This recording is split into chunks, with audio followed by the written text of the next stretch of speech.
નમસ્કાર વિદ્યાર્થી મિત્રો, કિસ્વા કેરિયર એકેડેમીની એપ્લિકેશનમાં હું હિતેન્દ્રસિંહ ગોહિલ આપ સર્વેનું હાર્દિક સ્વાગત કરું છું. વિદ્યાર્થી મિત્રો, ટાટની પરીક્ષા ખૂબ જ નજીકના સમયગાળામાં આવી છે. ઊંઘતા ઝડપાયા છે. આ તાબડતોબ ટાટ આવી છે અને નવી રાષ્ટ્રીય શિક્ષણ નીતિ મુજબની આ ટાટ છે.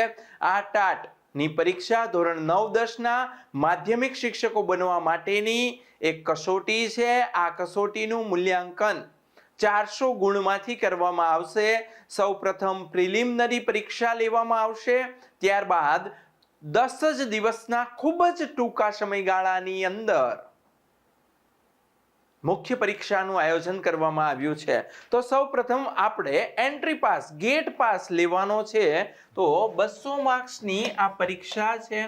એમાં સૌપ્રથમ 100 ગુણનું પેપર છે.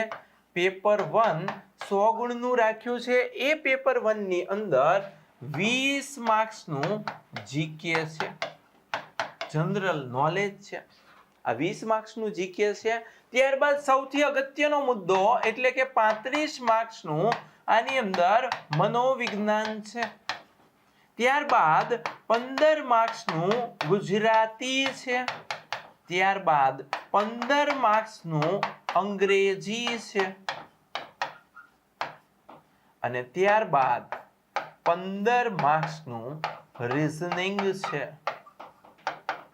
અમુક અંશે ગણિતના પ્રશ્નો પણ મૂકી શકે છે, આપણે એને ના ન પાડી શકીએ. અને ત્યારબાદ બીજું 100 માર્ક્સનું પેપર એટલે કે ભાગ 2 છે. એમાં 80 માર્ક્સનું એટલે કે 80 ગુણનું તમારું ધોરણ 9 અને ધોરણ 10 પાઠ્ય પુસ્તક આધારિત પ્રશ્નો હશે. એટલે કે ધોરણ 9-10 નું તમારું જે વિષય છે એ વિષયનું કન્ટેન્ટના પ્રશ્ન હશે. અને 20 માર્ક્સના પ્રશ્નો પદ્ધતિ શાસ્ત્રના હશે. 20 માર્ક્સના પ્રશ્નો તમે જે વિષયને અનુલક્ષીને બીએડ કર્યું છે એના પ્રશ્ન હશે, અથવા તમારે કોઈ પાઠ ભણાવવો છે, કોઈ તમારે તમારા વિષયનો મુદ્દો ભણાવવો છે તો એનો વિષયાભિમુખ કઈ રીતે થઈ શકે, એની શ્રેષ્ઠતમ પદ્ધતિ કઈ રીતે થઈ શકે, એની સાથે અનુબંધ તમે કઈ રીતે કરી શકો, અભિસંધાન એટલે કે જોડાણ કઈ રીતે કરી શકો છો, એને લગત તમને પ્રશ્ન પરીક્ષામાં પૂછવામાં આવશે. હવે ખૂબ જ ઓછો સમયગાળો છે. બીજું, ઓપ્શન ઈ વિશે કોઈ ક્લિયરિફિકેશન આપ્યું નથી. એટલે કે ABCD તમને 4 ઓપ્શન આપવામાં આવે છે. એ પ્રશ્ન અગર તમે છોડી દો છો, ઈ આપવામાં આવે છે તો વેલ એન્ડ ગુડ, ઈ આપણે કરી શકીએ છીએ. અથવા તમે પ્રશ્ન છોડી દો છો તો તમારો એનો માર્ક્સ કપાય નહીં, એવું પણ બની શકે. અથવા વખતો વખત વારંવાર સરકારશ્રી દ્વારા એટલે કે રાજ્ય પરીક્ષા બોર્ડ દ્વારા આપણને સૂચના આપવામાં આવતી હોય છે, તો એ વેબસાઇટ આપણે નિરંતર ચેક કરતે રહેવી જોઈએ. સમયાંતરે એ લોકોના પરિપત્ર બહાર પાડે જ છે. બીજું, અત્યારે કોઈ જાહેર કર્યું નથી ગુણાંકન મૂલ્યાંકન કે બીએડના માર્ક્સ ગણાશે નહીં ગણાશે. લગભગ શક્યતા અને અનુભવના આધારે એવું લાગી રહ્યું છે કે કદાચ ગણવામાં આવે તો વેલ એન્ડ ગુડ છે, કેમ કે તમે જે ડિગ્રી મેળવી છે એનું અમુક ટકા માર્ક્સ તો મળવા જોઈએ. આગળ જે જૂની ટાટ હતી એની અંદર 70-30 નો રેશિયો હતો. 70 માર્ક્સ તમે જે આ પરીક્ષા આપો છો અને માર્ક્સ મેળવો છો એના, અને 30 માર્ક તમારું જે કરિયર છે એ તમે જે અભ્યાસ કર્યો છે એ અંતર્ગત રહેતો હોય છે. હવે થઈ શું શકે, ખૂબ જ ઓછો સમયગાળો છે, ખૂબ જ ઓછો સમયગાળો છે. તો 200 માર્ક્સનું જે પેપર છે એમાં 80 ગુણ એટલે સૌથી વધારે હાઈએસ્ટ ગુણ તમને તમારા વિષયના મળે છે. ભાષાના જે વિદ્યાર્થીઓ છે એ ભાષાના વિદ્યાર્થીઓ માટે પ્રથમ ભાષા અને દ્વિતીય ભાષા બંને કરવી આવશ્યક છે, હિતાવહ છે. તો એના ઉપર સૌપ્રથમ એટેક કરો. ત્યારબાદ બીએડની જે પદ્ધતિ છે એ ભણ્યા છો તમે, ક્યાંક ક્યાંક ભણાવી ચૂક્યા છો, તમને અમુક અંશે યાદ હશે, તો એ મુજબ તમે એનો અભ્યાસ કરી શકો છો. તમને તમારી પદ્ધતિ તો આવડવી જ જોઈએ, સ્વાભાવિક વસ્તુ છે. તમે જે ભણ્યા છો તો ભવિષ્યમાં ભણાવવા માટે જઈ રહ્યા છો એની પદ્ધતિ તો તમને અમુક અંશે આવડતી જ હોય. તો આ 100 માર્ક્સ ઉપર સૌ પ્રથમ એટેક કરજો અને કરાય, કારણ કે એ તમારો વિષય છે. તમે આગળ ગ્રેજ્યુએશન અથવા માસ્ટર કર્યું હોય તો એના ઉપર કરેલું છે, ગ્રેજ્યુએશન તો કરેલું જ છે, તદુપરાંત બીએડ કરેલું છે, એ તમે તમારા વિષયને લઈને જ કરેલું છે, એટલે એ કોઈ ઇસ્યુ ન થવો જોઈએ. તો એ 100 માર્ક્સ ઉપર એટેક કરો. ત્યારબાદ સીધું તમારે મનોવિજ્ઞાન કરવું જોઈએ, કારણ કે તમે ટેટ 1 આપી હોય અથવા ટેટ 2 તો તમે આપી જ હશે, તો એને અનુલક્ષીને તમે મનોવિજ્ઞાન તો તૈયાર કરેલું જ છે. બીજા અમુક મુદ્દાઓ છે, એ મુદ્દાઓ ખાસ જોવાના છે, નવા મુદ્દા એડ થયા છે, એને અનુલક્ષીને તમે શું કરી શકો તો કે આ એપ્લિકેશનમાં તમે જોડાયેલા જ છો. તદુપરાંત ધોરણ 11 અને ધોરણ 12 નું GCERT નું મનોવિજ્ઞાનનું પાઠ્યપુસ્તક તમે અભ્યાસ સંદર્ભે જે મુદ્દા આપેલા છે એ જ મુદ્દાઓ વાંચવાના છે. નવું કંઈ વાંચવાની હાલ જરૂર નથી, કારણ કે સમય બહુ ઓછો છે, રાત થોડી છે દોસ્ત, અને વેશ આપણે ઝાઝા કાઢી લેવાના છે. પણ હવે શું કરાય તો કોઈ માઇનસ પદ્ધતિ છે, એટલે એક રણનીતિ મુજબ આગળ વધો. આ 100 માર્ક્સ તમે તૈયાર કરી દો. હજી પણ જેટલો પણ સમય છે એ આ 100 માર્ક્સ ની અંદર આપો. જે 20 માર્ક નું જીકે છે એની અંદર ખબર જ નથી કે હું પૂછશે, મુદ્દાઓ આપેલા છે પણ એની અંદર શું પ્રશ્ન આવશે એ કોઈ નક્કી ન કરી શકે.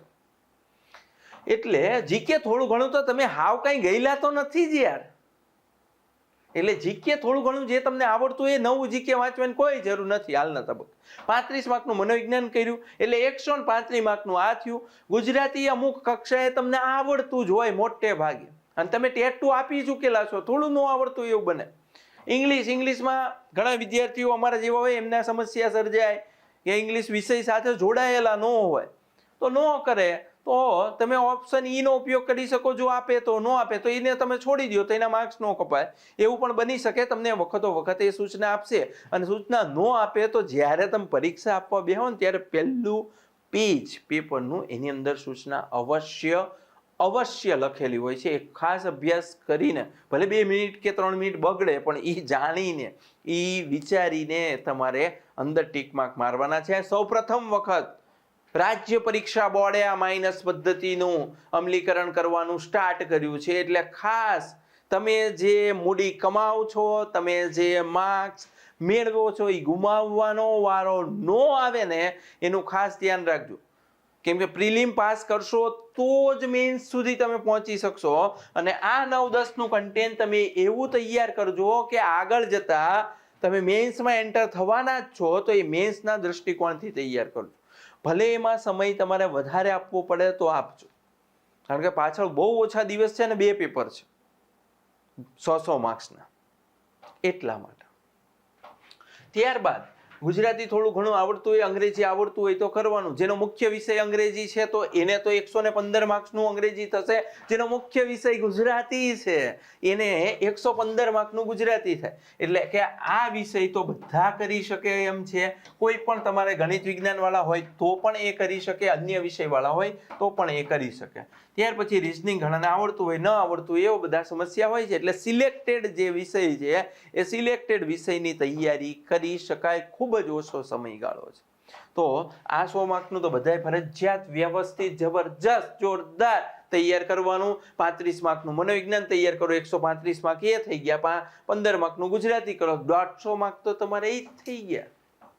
બાકીના અમુક પ્રશ્નો તો તમને આવડે જ તે ને, હાવ કઈ આપણે થોડા અંગૂઠા છાપ છીએ, હાવ કઈ થોડા આપણે રાકા કે માય કાંગલા છીએ. ભલા માણસ, તમે બીએડ કરેલું છે, આગળ ટેટ 2 આપી ચૂક્યા છો, એટલે હિંમત હારવાની નથી, નેગેટિવ વિચારવાનું નથી. પોઝિટિવ થિંકિંગ સાથે જે સમય મળ્યો છે એ સમયનો સદુપયોગ કરીને આગળ વધવું જોઈએ. આ છે વિદ્યાર્થી મિત્રો પ્રિલિમિનરી પરીક્ષા પાસ કરવાની રણનીતિ.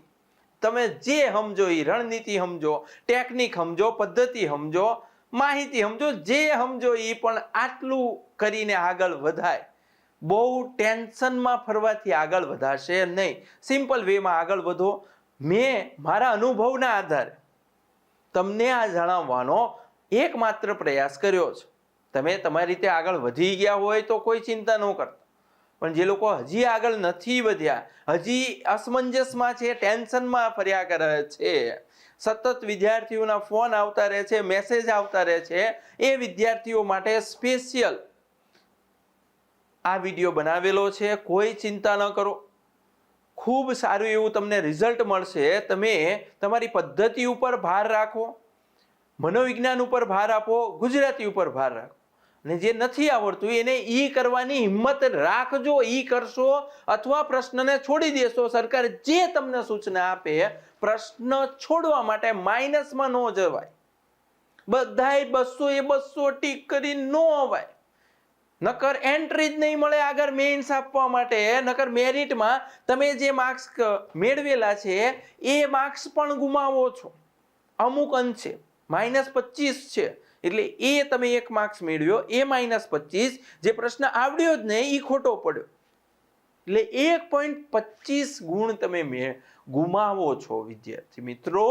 એટલે ખાસ કાળજી રાખીને આ પેપરને અટેન્ડ કરજો. જોઈ જાણી વિચારી અને સમજીને આ પરીક્ષા આપવાની છે. B positive. એક ઉત્સવ તરીકે આ પરીક્ષાને વધાવો. ચિંતા કરવાથી, નેગેટિવ ચર્ચા કરવાથી કોઈ મતલબ નથી. તમે તમારા ઉપર આત્મવિશ્વાસ રાખો. You can do it any how. Best of luck.